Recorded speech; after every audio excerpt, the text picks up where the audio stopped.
Hi there, it's Drive-by DIY here. In my Vauxhall Zafira. It's 2013.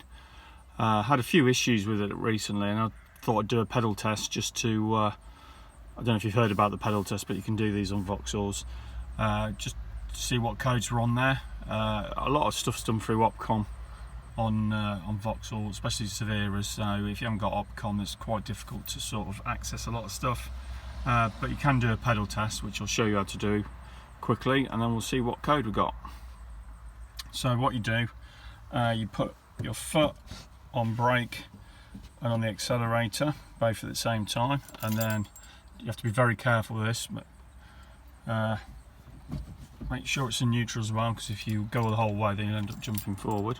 And then what you do is put it onto the start position.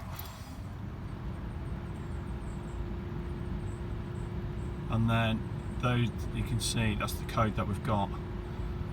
So that was a 70405 code. Which goes directly to the clutch switch, which is what I understand.